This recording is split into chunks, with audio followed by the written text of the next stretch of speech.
Well, good morning. Wednesday, 26th of May, 2010, and at last I've got an issue that actually concerns the whole of the world, if you like, and it's sort of come to a head here in Wellington, New Zealand. It's to do with leaky homes and also the deregulation of the building sector. The issue is that in New Zealand, around about 1998, there were big changes called for in the building sector, and developers and speculators and the free market were put forward in such a way as to be a solution to some of the issues that were being promulgated. Now, effectively what's happened is an unregulated free market, a building sector that has been given free rein, has now caused a huge amount of problems, and just like in the banking industry, when things go wrong, those problems are sheeted home to the taxpayer. We have ratepayers here at a local level. That's the equivalent of local tax.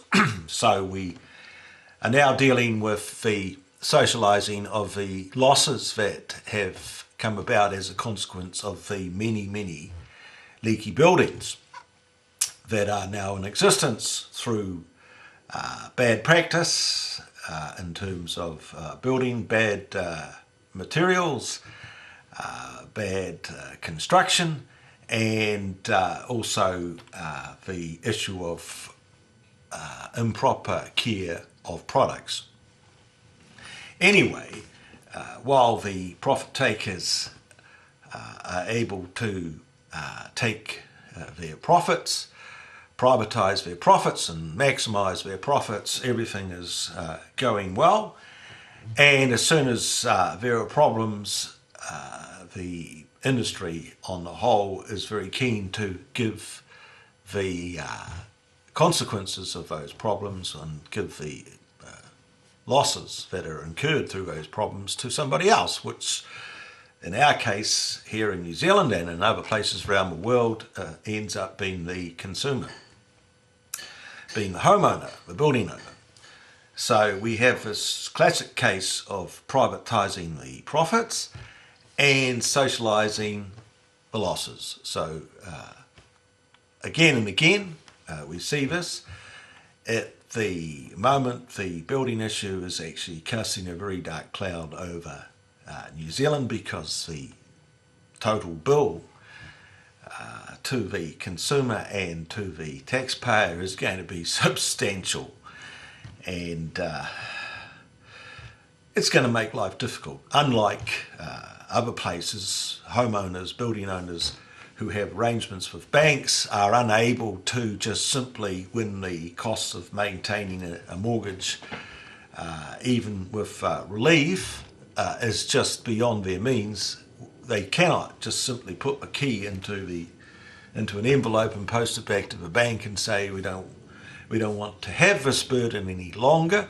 What's going to happen here in New Zealand is that those who have been caught out with leaky homes will get some assistance from the proposed assistance from the local government, 25% and 25% from government, and then the balance of 50% will be borrowed with government guarantees, but we don't exactly know the details, and those guarantees, the funding will come through banks, but again we don't exactly know the details of what the banks are going to require. So there will be people who will still have the problem of an existing loan for a building that is no good, and in some cases will have to be demolished and start again. So the offer of 50% assistance and then a loan of 50% will not be a tremendous benefit. In fact, it will not help those people. And there is another tragedy, and as it turns out, it's a duplication, as I said earlier, of the same problem with the financial crisis. And in the end, when there are problems, the losses are socialised. So we never socialise for profits, oh no, but we're always socialising the losses.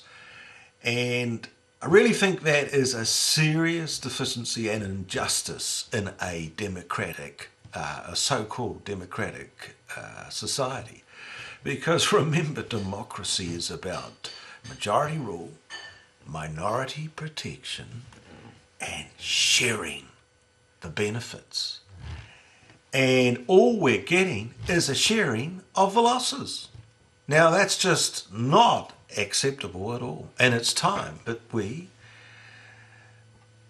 opposed and stood up. We must join together and demand a fairer deal. I mean, this is just an extremely unfair and unjust situation, and there is absolutely no moral and ethical grounds for it to continue.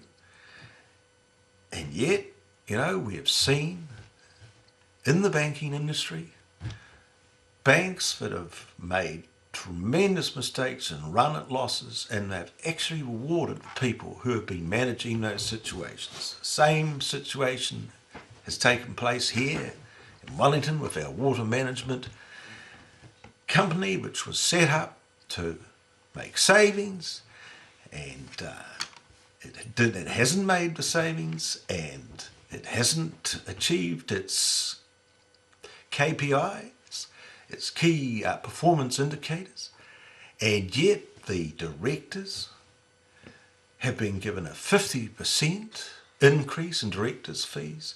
The number of democratically elected representatives on this water management company have been reduced and replaced with selected representatives.